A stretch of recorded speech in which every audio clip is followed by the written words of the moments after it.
from insomnia, and a doctor told him to try drinking a couple of beers before bed to take the edge off. After that, Jordan started drinking regularly, oftentimes before games. However, that didn't have any impact on his game. Y'all used to be going. Y'all used to be getting cooked by a drunk man. MJ used to be out that bitch wasted, giving y'all buckets. To some, he was a rival. But all I know is, head-to-head, Detroit, Isaiah, better than Chicago. Right. Oh, I'm Isaiah. To others, a demanding teammate. He tested everybody he played with, and I stood up to him. He hauls off and hits me in the chest, and I just haul off and hit him right in the fucking eye. But for almost every basketball player, Jordan was the biggest inspiration. Let me ask y'all a question. If y'all was on the team with Michael Jordan and he punched y'all in the face, what would y'all do? That's a serious question. Now, I ain't gonna lie. Me and Mike would have had to scrap every practice. Every practice, every time I see him, I'm jumping on him. As soon as I see him, as soon as I walk in the gym, we gonna have to scrap. Every day. Especially if he whipped me. If he whipped me after he punched me in my eye and I start fighting back and he still beat me up, yeah, you gotta see me every day. Until we play 82 games, you gonna have to see me for 82 weeks. Every day we finna scrap. But let's continue.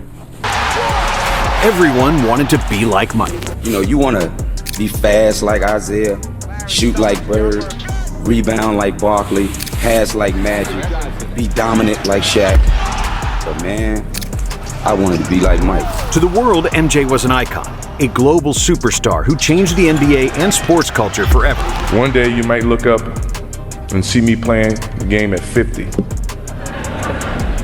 Oh, don't laugh. To honor his legend, we've compiled a collection of the greatest stories about his airness. A player whom they called the Black Jesus, and the guy with the most aura in NBA history. There were certain players throughout NBA history who put fear in opponents' hearts. Kobe was one of them. Shaq was feared due to his immense size and physical prowess. Allen Iverson was feared too, as everyone was afraid to get their ankles broken by AI. While Larry Bird could take all your confidence away with one line. Really just teasing. I looked around and everybody's looking at me. I go, who's coming in second?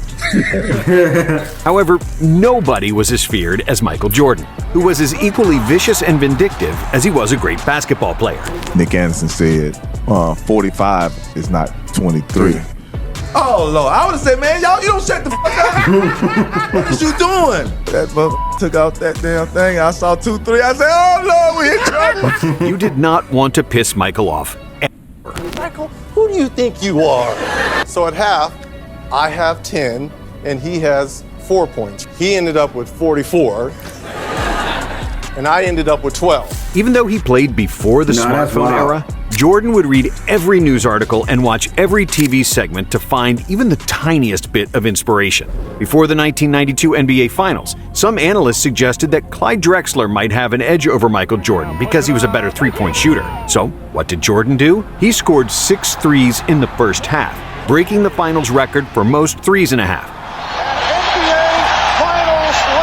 Hey, man. As well as for most points in a half, with 35. On March 19, 1993, Washington Bullets guard LaBradford Smith went off for a career-high 37 points in a road loss to the Chicago Bulls. Following the game, Smith reportedly told Jordan, "Good game, Mike." Claiming that he felt Smith was mocking him, Jordan supposedly told people that he would drop 37 points against Smith in the first half of the team's next meeting, which was scheduled on the very next night. Jordan didn't quite live up to his braggadocious claim, as he only managed to score 36 points prior to halftime. Years later, Jordan admitted that Smith never said, "Good game, Mike," and that he simply made up this story to give himself some added motivation. But when you provided that motivation yourself, you were in big trouble. We in Chicago. JR is having a good game. I was just like, keep killing Mike can hear me. I see him and Mike having a conversation. So he's like, he don't really know he excited. Now MJ on the back leg joint. In this next 67 minutes of play, y'all, we down 25 now. It was just at 2. Mike had 18. He had like 40 now. MJ was ruthless, and he wasn't hesitant to pick on anybody and say whatever came to his mind. When the Chicago Bulls faced the young and talented Charlotte Hornets in the first round of the 1995 playoffs during a crucial moment in Game 4, with the Bulls up 2-1 in the series, Muggsy Bogues had the ball during crunch time, with MJ guarding him. Jordan stepped back and gave the 5'3" Bogues the chance to shoot, while yelling, "Shoot it, you." Time out. He said, "Shoot it, you."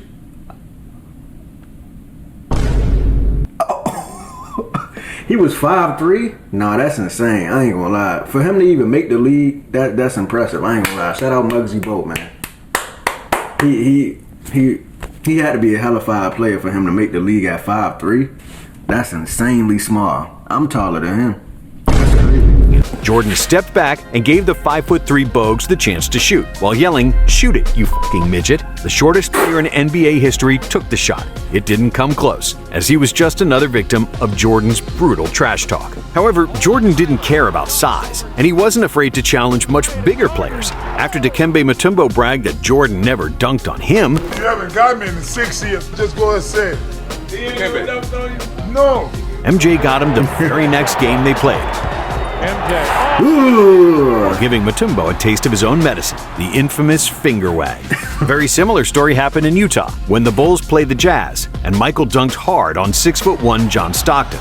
Jazz owner Larry Miller yelled, "Pick on someone your own size." So, on the next possession, MJ dunked on 7'1" center Mel Turpin and shouted, "Is he big enough for you?" But Michael was competitive in everything, not just basketball. During the 1992 Olympics, the members of the Dream Team often played cards and shot countless rounds of golf between games. They also played ping pong, where one player ruled supreme: the young college guy Christian Laettner. Laettner defeated Jordan badly the first time they played, and for 2 days, MJ didn't want to talk to anybody, feeling humiliated by a guy who hadn't even played a second in the NBA. But Michael, being Michael, secretly had a ping pong table delivered to his room. I've heard through the rumor mill that Jordan had like someone go out and buy a ping pong table and take it up to his room. Practicing wanna lose at maniacally nothing. for a few days until he was ready to get revenge. Nobody was safe from Jordan when it came to competition, and Michael would do anything to win. And even though he was one of the richest athletes of all time, he still never missed an opportunity to take money out of his teammates' pockets. Back in the 90s, the Chicago Bulls would entertain fans by staging virtual races between Bulls on the Jumbotron during timeouts. During one timeout, Michael Jordan bet Scottie Pippen $100 on which Bull would come in first place. The two bet on the games throughout the season, and Jordan almost always won because, unbeknownst to Scottie, Michael would take the court before the game to see the races being tested out on the Jumbotron. Yo, he hustled Scotty. Nah, that's crazy, bro. He was cheating. Man, if I'm Scotty and I hear this and if I hear this today, I'm mad at the motherfucker. I don't give a damn if it was a long time ago and it was just $100. I'm still pissed off. Like, wow, he was cheating. Michael was notoriously harsh on his teammates. And the most famous story of his ruthless competitiveness was when he punched Steve Kerr during practice. I just haul off and hit him right in the eye. However, that's just one example. Jordan also punched Will Perdue. Will set a legal pick on MJ. MJ said, "Will, don't do it again." Fields ran it again. Legal pick. MJ walks up to Will. Boom! Let him up. It was over. The next day on the plane, Will gets on the plane with a huge shiner. Oh no, yeah, it would have went up in that plane, man. It would have went down at practice. Forget the plane. It wouldn't even made it to the plane. Man, y'all used to let MJ whip on y'all? That's crazy work, I ain't gonna lie. That's crazy. When the Bulls let Charles Oakley go and brought in Bill Cartwright, Jordan resented the loss of his friend and took it out on Cartwright, calling him Medical Bill and intentionally throwing impossible passes at him in practice to draw attention to what he perceived to be his bad hands. In The Last Dance, we saw how MJ talked trash to Scott Burrell. However, Burrell later defended Jordan, saying that he only used intimidation tactics to challenge his teammates. He just wanted me to be prepared for what I was going to face later on in that season. Still, some players weren't equipped to handle this kind of criticism. Kwame Brown, whom Jordan selected first overall in 2001, might be the biggest example of Jordan's ruthless approach gone awry. His hero's Jordan, his nemesis is Jordan, but his real nemesis is Oakley. I remember we sitting at the bar and Jordan there, and Kwame is like, "Yeah, I'm gonna him up. I'm gonna whoop his ass." Kwame was like, he by himself. Bartender, shots, give me 5. Come, "Hey, ho, what your ass over here doing, ho?" And Kwame didn't say nothing. All you seen was Kwame take them, hit them shits. Boom, boom. And he was like, Oh, you trying to get some courage, huh? Oakley downstairs. That's all MJ said was, hey ho, you trying to get some courage?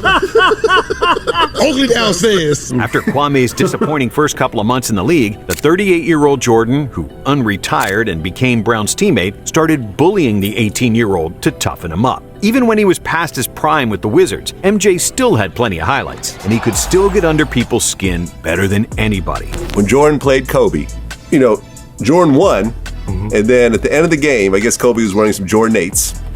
And, you know, Jordan smacked him on the butt and said, you can wear the shoe, but you would never fill them. Yeah. However, all those stories of trash talk wouldn't be as amazing if Jordan's game couldn't back it up. His teammates said that the Bulls' practices were often harder than games because Jordan demanded perfection, which in turn made the actual games easy. The one thing about Michael Jordan was he never asked me to do something that he didn't do. Jordan was a star and a leader from the moment he stepped into the NBA, scoring 37 points in his third game and leading the league in total points in his first season in the league. His aerial ability was unmatched and something the NBA had never seen before. When he dropped a career-high 69 points against the Cavaliers, he was telling poor Craig Elo exactly how he would score on him, and then he did it. Even his biggest critics had to admire Michael's game. Joe and I would be on the phone. Bro, how can you be, bro, if a man tell me how he about to score on me and he dropped 69 points in the process, I might retire. I'm not gonna lie, that might be it for me. I gotta hang it up at that point. I gotta find a new sport to play. Maybe I gotta try golf or soccer or hockey or some shit. Or maybe even football. You get what I'm saying? I gotta try something else. Ping pong, something. I ain't playing basketball no more. A motherfucker tell me what he about to do to me and he proceeds to do it. Yeah, it's over. His critics had to admire Michael's game. Joe and I would be on the phone, and we'd be talking because we got to play against them, right? And they were playing New Jersey in Chicago, and Joe and I, you know, we talking, and Jordan came down on the left side, caught on the left wing, went through a couple of dribbles, and then he took off on the left box, and dude floated all the way to the right box. And then laid it up on the other side. And I swear to God, Joe and I were on the phone, and for about 5 minutes, man, it was just dead silent. Just dead silent. MJ's scoring prowess is well known, but his defensive ability was equal to it. Quick, agile, strong for a shooting guard, Jordan was a nightmare for opposing wing players. Due to his long arms and gargantuan hands, he was able to clasp the ball like it's an apple and outright snatch an opponent's dribble. Michael ranks 4th all-time in steals, and in a 1988 game against the Celtics, he stole the ball 8 times in the first half. Oh my the goodness. Michael Jordan show so far with 8 first-half steals. That's a Bulls record. Of course, the most famous and the most important steal of Jordan's career happened during his last game for the Bulls, when he stole the ball from Karl Malone, after which he made arguably the biggest shot of his life. Number 6. Jordan, open, Chicago with the lead! For his career, Jordan made 28 game-winning shots, including an NBA record 9 game-winning buzzer beaters, which cemented his status as one of the most clutch players ever. Good, the game's over! After Jordan retired in 1998, the Bulls had a catastrophic season, setting a modern-day record with just 49 points scored in a 1999 game against Miami. The Bulls setting a new record for offensive futility. They score only 49 points. Michael had 39 games of 49-plus points with the Bulls, which proved how badly the Bulls needed him. In 2007, at the age of 43, Jordan was running a basketball camp when he got challenged by the best high school player in the country, O.J. Mayo. In front of my camp, he starts this thing about, you can't guard me, you can't do this. You know, I got my campus here, so I can't really go where I want to go because of my camp. So I stopped the camp, send the kids to bed. We go back to playing. And he starts his whole thing that you can't guard me, you can't do this. And then finally I just let him, I said, look, dude, you may be the best high school player, but I'm the best player in the world. So from this point on, it's a lesson. And from that point on, it was a lesson. He never won a game. Even when he was past the age of 50, Jordan's competitiveness was unmatched, and he was still able to beat NBA players one-on-one. You did have the chance to go one-on-one with Michael Jordan earlier in the year. You know, can you take me a little bit through the game? It was a dream come true for me. Because my boss now. In his early years, Jordan was not a drinker, never touched alcohol during the 80s, but he suffered from insomnia, and a doctor told him to try drinking a couple of beers before bed to take the edge off. After that, Jordan started drinking regularly, oftentimes before games. However, that didn't have any impact on his game. Y'all used to be going. Y'all used to be getting cooked by a drunk man.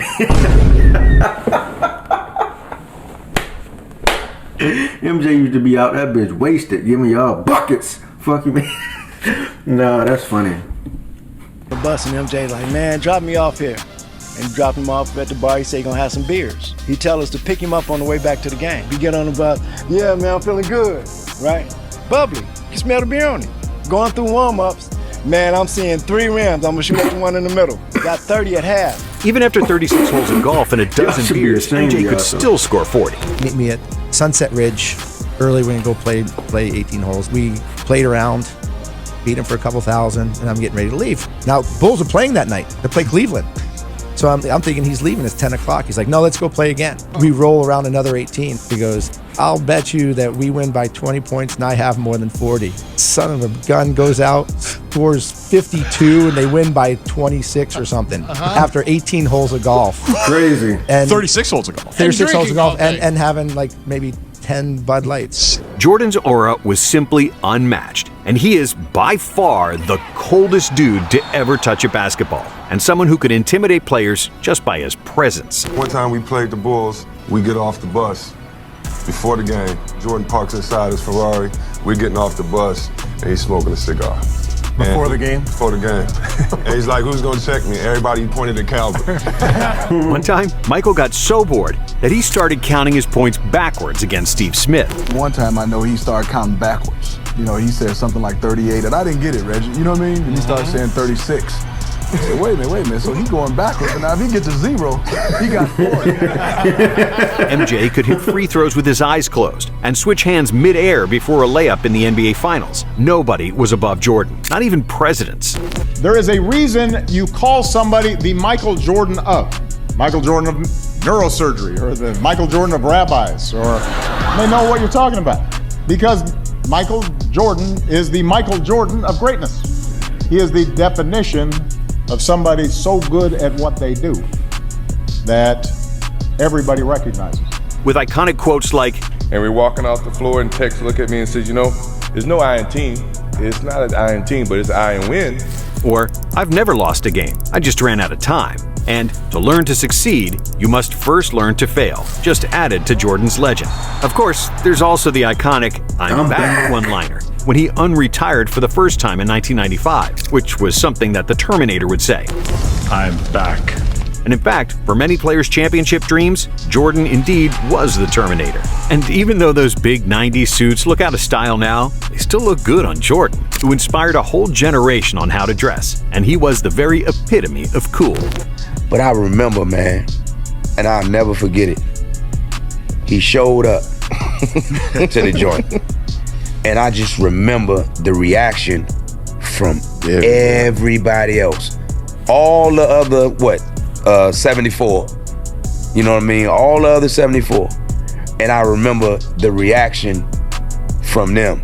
You know what I mean? Like, I was looking at it like, yo, this man is the man. Playing with an unmatched drive to win, a killer instinct to destroy his opponents with legendary trash talk, and a style that matched the substance, it's perfectly clear why everyone wanted to be like Mike. This man oozes confidence, and without any doubt, he is the player with the most aura in NBA history. Thank you for watching. And if you like this one, we have another. But yeah, if y'all enjoyed that reaction video, make sure y'all like, share, and subscribe. This was the aura of Michael Jordan, man. He had a lot of aura, I ain't gonna lie. And that, I ain't gonna lie, I ain't know he used to drink beer before the games. He talking about I'm seeing 3 rims. Y'all was out there getting cooked by a drunk man. He had scored 60 on y'all last, and he just got finished drinking 10 Bud Lights. I'm out of here, man. Make sure y'all smash that like button for your boy, and I'm out of here.